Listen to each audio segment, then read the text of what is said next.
Famous Avon mobile repairing में आज आप लोगों का स्वागत है। तो आज का जो टॉपिक होने वाला है आईसी की पहचान। आईसी की पहचान यानी मोबाइल फोन के अंदर जो भी आईसी लगी होती है उन सभी आईसी की पहचान हम सिखाएंगे आप लोग को बिल्कुल इजी वे और इजी तरीके से, बिल्कुल सरल तरीके से। ठीक है, तो अगर इस चैनल पे नए हैं तो सब्सक्राइब जरूर कर लीजिए, क्योंकि इसमें हर एक चीज का सीरीज बाई क्लासेस होगी, सीरीज बाई वीडियो अपलोड होगी। तो आप लोग हर एक कैसे डेड फोन को रिपेयर करते हैं, कैसे लाइट सेक्शन को रिपेयर करते हैं, कैसे ग्राफिक सेक्शन को रिपेयर करते हैं, तो अगर आप हर एक चीज का सीखना चाहते हैं तो जरूर इस चैनल को सब्सक्राइब कर लीजिए। और यदि अगर अच्छा लगे तो कमेंट्स करके जरूर बताएं, और आप ये भी बताएं कि आप कहां से हैं, ताकि मुझे पता चले कि आप यहाँ का, इस जगह का व्यूअर्स देख रहे हैं, इस जगह का व्यूअर्स देख रहे हैं। तो आज की जो पहचान कराने वाले हैं, आईसी की पहचान कराने वाले हैं, तो चलिए हम आपको बताते हैं आईसी की पहचान। देखिए, सबसे पहले आईसी की पहचान की अगर हम बात करें तो पावर आईसी। ठीक है, देखिए पावर आईसी जो है, पुराने फोन में आपको एक पावर आईसी देखने को मिलेगी, और जब आप थोड़ा सा ऊपर की तरफ आएंगे तो दो पावर आईसी दिखने को मिलेगी, जिसे एक को हम सब पावर कहते हैं और दूसरे को मेन पावर कहते हैं। ठीक है ना, तो पुराने फोन में तो एक पावर मिलेगी, दूसरे जो उसके बाद जो आया, सिंगल पावर के बाद फिर डबल पावर आया।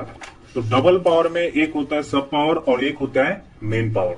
तो सब पावर एसी की पहचान कैसे करेंगे, तो देखिए अगर क्वालकॉम का होगा पावर एसी तो यहाँ पे क्वालकॉम लिखा होता है और पीएमआई पीएम करके मिलेगा। ठीक है, अगर मीडियाटेक का अगर पावर होगा तो यहाँ पे क्वालकॉम की जगह पे एमटीके यानी मीडियाटेक लिखा हुआ होता है। ठीक है, तो यहाँ पे अगर हम देखेंगे तो ये भी क्वालकॉम, और क्वालकॉम के नीचे लिखा है PMI 8952। ठीक, इसके अगर हम बैक साइड में देखें तो देखिए इसके ऊपर लिखा है PM 8953, है ना। तो ये जो PM लिखा है ये आपका मेन पावर आईसी है। ठीक है ना, और जो PMI लिखा है ये सब पावर आईसी है। लेकिन जरूरी नहीं है कि हर एक फोन में अगर PMI लिखा हुआ मिलेगा, ऐसा कोई फिक्स नहीं होता है। ठीक है, लेकिन अगर PMI आपको मिल रहा है, चाहे किसी भी फोन में हो, चाहे वीवो का फोन हो, ओप्पो का हो, सैमसंग का हो, रेडमी का हो, तो PMI मीन्स सब पावर, जिसे डीसी टू डीसी और चार्जिंग आईसी भी कहते हैं। क्यों कहते हैं ये सारे आपको डिटेल्स आगे मिल जाएगा, बिल्कुल स्टेप बाय स्टेप। तो इसे हम चार्जिंग आईसी भी कहते हैं, डीसी टू डीसी भी कहते हैं, और सब पावर आईसी भी कहते हैं। ठीक है, और जिसके ऊपर PM लिखा होता है उसको हम मेन पावर कहते हैं। और मेन पावर की दूसरी पहचान होती है कि यहाँ पे बहुत सारी क्वाइल दिखने को मिलेगी, और ये क्वाइल जो है ये बक बूस्ट क्वाइल के नाम से हम जानते हैं। और ये अलग अलग शेप का होता है, स्क्वायर में होता है, आपका 6 कोने का होता है, 8 कोने का होता है। जैसे कॉर्नर दिख रहा है ना, ये तो स्क्वायर में दिख रहा है। अब इसी तरीके से ये कॉर्नर शेप में भी होता है, और ये आईसी जो है मेन पावर आईसी है। लेकिन हर एक फोन में जरूरी नहीं है कि सब में आपका PM और PMI यानी PMI दिखने को मिलेगा, ये कोई फिक्स नहीं है। कैसे फिक्स नहीं है, तो चलिए मैं आपको यहाँ पे दिखा रहा हूँ। इस बोर्ड में भी देखें, ये हमारा टाइप 3 के बोर्ड में आ जाता है, यानी लेटेस्ट बोर्ड में आ जाएगा ये। तो अगर आप इस बोर्ड में देखेंगे तो देखिए यहाँ पर भी बहुत सारी कॉइल लगी है, और ये जो है देखिए यहाँ पे लिखा है क्वालकॉम PM 660L। तो ये भी आपका आईसी है, पावर आईसी है। और ये इधर भी अगर आप देखेंगे तो देखिए यहाँ पर भी बहुत सारी कॉइल लगी हुई है, लेकिन इसके ऊपर लिखा है क्वालकॉम PM 660 ये लिखा है। ठीक है, तो अगर आप ये सीरीज को देखेंगे जिसके ऊपर 6150 6150L यानी 6150 के साथ 6150L के साथ 6150 मिलेगा, 8150 के साथ ज्यादातर 8150L मिलेगा, 6125 के साथ ज्यादातर आपको 6125L मिलेगा। तो जो L वाले होते हैं ना, वो हमारा सब में वो काउंट किया जाता है। बट जरूरी नहीं है कि वो सब का ही काम कर रहे हैं, क्योंकि इसका थोड़ा हमारा जो है वर्किंग प्रोसेस थोड़ा अलग हो जाता है। मैं आपको इसके बारे में बताएंगे। लेकिन देखिए PM 660 और यहाँ लिखा है PM 660L।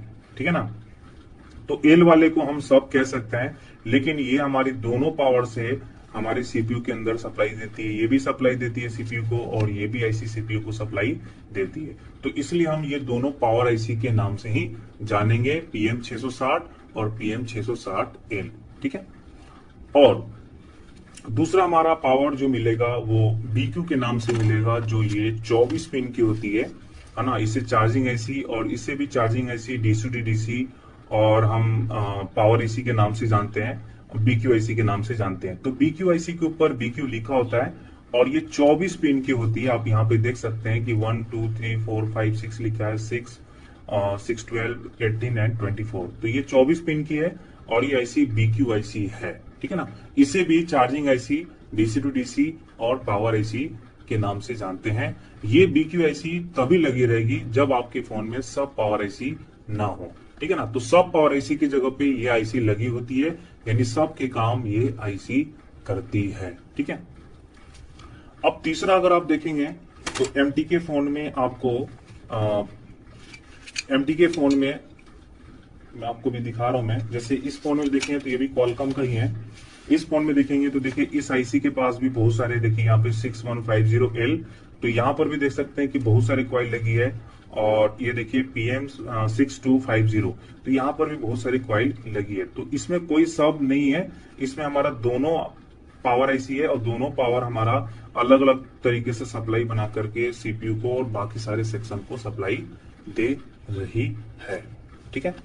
तो पावर IC में हम देखें कि हमारे पुराने फोन में एक पावर मिलेगा और फिर उसके बाद से डबल पावर मिलेगा, और जो टाइप 3 है उसमें हमारा दोनों पावर CPU को सप्लाई देती है, अलग अलग तरीके से देती है। वो कैसे देती है ये सारे डिटेल्स के साथ समझेंगे। तो पावर IC की पहचान होती है कि बहुत सारे कॉइल, बूस्ट कॉइल, कैपेसिटर लगे होते हैं, पावर IC की पहचान होती है, ठीक है।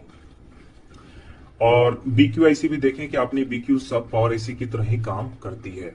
उसके बाद अगर हम देखें तो देखिए कुछ फोन में ग्राफिक IC जो है अलग से लगी होती है और ये ज्यादातर चमकीली हुई मिलेगी, ये है ना। और ये 15 वोल्ट की होती है, लेकिन कोई फिक्स नहीं है जी कि हमारी ग्राफिक IC जो है हर एक फोन में मिलेगी और ये 15 वोल्ट की होती है। कोई ऐसा फिक्स नहीं है।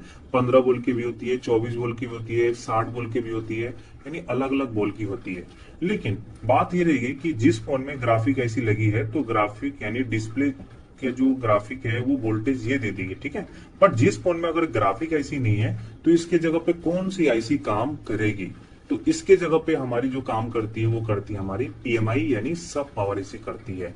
यानी सब पावर IC का वोल्टेज जो है वो PMI IC देती है, ठीक है ना। तो ग्राफिक IC की वोल्टेज अगर ग्राफिक IC नहीं होगी तो इसकी काम कौन करेगी? PMI IC करेगी। ठीक उसी तरीके से लाइट IC। तो लाइट IC की अगर हम बात करें तो देखिए पिन में भी होती है, ये 6 पिन की भी होती है और ये 12 वोल्ट की भी होती है। इसके अलावा 36 वोल्ट की भी होती है, ठीक है। डिफरेंट डिफरेंट टाइप की होती है। तो अगर आप देखेंगे लाइट IC तो ये ज्यादातर आपको रेडमी, वीवो के फोन में, ओप्पो के फोन में लाइट IC के पास एक सीरीज में डायोड मिलेगा, ठीक है। और मैं आपको ये भी बताएंगे कि सीरीज और पैरेलल क्या होता है। तो लाइट IC के पास सीरीज में डायोड मिलता है जो कि ये दोनों सिरे ग्राउंड से बीप नहीं आता है, ठीक है ना। तो लाइट IC के पास सीरीज में डायोड मिलेगा और यहाँ पे बूस्ट कॉइल और कैपेसिटर लगे होते हैं। चाहे ये 6 पिन का लाइट IC हो, चाहे वो 12 वोल्ट की लाइट IC हो, इसके पास सीरीज में डायोड लगा होता है, ठीक है। अगर लाइट IC जिस फोन में नहीं है, जैसे कि मतलब बोला गया है कि ग्राफिक IC नहीं है तो इसकी काम PMI यानी सब पावर IC करेगी। ठीक उसी तरीके से कि अगर लाइट IC नहीं है तो लाइट IC के काम सब पावर IC करती है। कोई फिक्स नहीं है, लेकिन एक चीज फिक्स है कि हमारी पावर CPU MMC ज्यादातर हर फोन में दिखने को मिलेगा। लेकिन लाइट ग्राफिक जो है ये ऑप्शनल है, हो भी सकता है, नहीं भी हो सकता है। तो आपको ये पता होनी चाहिए कि अगर लाइट IC नहीं है तो लाइट IC का काम कौन कर रही है, ग्राफिक IC नहीं है तो ग्राफिक IC का काम कौन कर रही है। तो ग्राफिक IC का काम सब पावर, लाइट IC का काम भी सब पावर, ठीक है। तो इस फोन में अगर आप देखें तो देखिए एक पावर IC यहाँ पे लगी है और एक पावर IC यहाँ पे लगी है। तो ये तो मेन पावर IC होगी और यहाँ पे जो IC लगी है ये सब पावर IC होगी, ठीक है ना। तो इसमें तो ऑलरेडी बाहर से लाइट IC भी लगी है और ग्राफिक IC भी लगी है, ठीक है। अब हम बात करेंगे ऑडियो IC की। तो ऑडियो IC की पहचान होती है कि इसके पास 2 नॉर्मल कॉइल एक साथ देखने को मिलेगी। यानी यहाँ पे जो IC लगी हुई थी ये ऑडियो IC है जो कि अभी फिलहाल निकली हुई है। तो ऑडियो आईसी के पास दो नॉर्मल कॉइल या फिर इसके जगह पर फ्यूज लगा होता है, यानी जो इसके ऊपर जो 0 लिखा होता है वो लगा होता है इसके जगह पे। और अगर जहां पे दो कॉइल एक साथ है वो ऑडियो आईसी होती है, यानी ये ऑडियो आईसी रिंगर को सप्लाई देती है। ठीक है ना। अब बात ये रह गया कि क्या ऑडियो आईसी हर एक फोन में लगा होता है? नहीं जी, ऑडियो आईसी हर एक फोन में नहीं लगी होती है। तो अगर ऑडियो आईसी नहीं लगी है तो इसका काम कौन करेगी, इसकी सप्लाई कौन देगी, यानी इसके जगह पे कौन सी आईसी सप्लाई देगी? तो इसके जगह पे आईसी जो सप्लाई देगी वो देगी पावर आईसी, यानी मेन पावर आईसी देगी। ध्यान दीजिएगा, हमारी ऑडियो आईसी किसको सप्लाई देती है? रिंगर को। तो अगर ऑडियो आईसी नहीं है तो रिंगर को कौन आईसी सप्लाई देगी? तो वो देगी आपकी मेन पावर आईसी। ठीक है। अगर ऑडियो आईसी नहीं है तो काम को कौन सी वोल्टेज देगी? मेन पावर आईसी देगी। ठीक है। अब उसी तरीके से नेटवर्क सेक्शन की पहचान। तो नेटवर्क सेक्शन की पहचान कैसे करेंगे? तो इस सेक्शन में बहुत सारे डॉटेड कॉइल, दो कलर की कॉइल दिखने को मिलेगा। यहां पे आप देख सकते हैं कि ये एक ही बॉडी में दो कलर दिख रहा है, व्हाइट और grey, white grey, white grey, white और ग्रे। तो ये सारे दो कलर की कॉइल है। तो नेटवर्क का सेक्शन में दो कलर की कॉइल या फिर इसके जगह पे डॉटेड कॉइल लगी होती है। ठीक है ना, इसके जगह पे डॉटेड कॉइल लगी होती है। तो आप यहाँ पे आप देख सकते हैं इस सेक्शन में, ये भी आपकी नेटवर्क सेक्शन है, लेकिन इस सेक्शन में देखिए डॉटेड कॉइल लगी है। यहाँ पे आप देख सकते हैं डॉट डॉट, ठीक है ना, डॉट डॉट। तो ये पूरा सेक्शन आपका किस चीज का हो गया? नेटवर्क का सेक्शन हो गया। ठीक है। तो नेटवर्क के सेक्शन में डॉटेड कॉइल या फिर दो कलर की कॉइल लगी होती है। अच्छा, क्या जरूरी है कि नेटवर्क के सेक्शन बस सिर्फ इससे ही पहचान होती है? नहीं जी, नेटवर्क का सेक्शन दूसरी से पहचान होती है कि हमारे आरएफ, यानी जहां पे केबल लगी होती है, उस आरएफ कनेक्टर की लाइन एंटीना स्विच से होकर के इस सेक्शन के अंदर जाती है, यानी जिस सेक्शन के अंदर चली गई वो सेक्शन नेटवर्क का सेक्शन हो गया। अब इस सेक्शन में 4G PO4, 2G 3G PO4 और main network IC, BPF, DRX, switching, duplexer, काफी सारे आईसी लगी होती है, जो हम आपको नेक्स्ट पार्ट में बताएंगे कि हमारे 4G PO4, 2G 3G PO4, duplexer, DRX IC कैसे पहचान करते हैं। और इसके अलावा और भी आईसी की हम पहचान करेंगे, जैसे एलडीओ आईसी की, फास्ट चार्जिंग आईसी की, ब्लूटूथ वाईफाई आईसी की, चार्जिंग आईसी की, टच आईसी की, काफी सारे आईसी की पहचान करेंगे। तो अगर आप इस चैनल पे नए हैं तो सब्सक्राइब जरूर कर लीजिए, ताकि इसकी नेक्स्ट पार्ट जो है आईसी की पहचान वो आपसे मिस ना हो।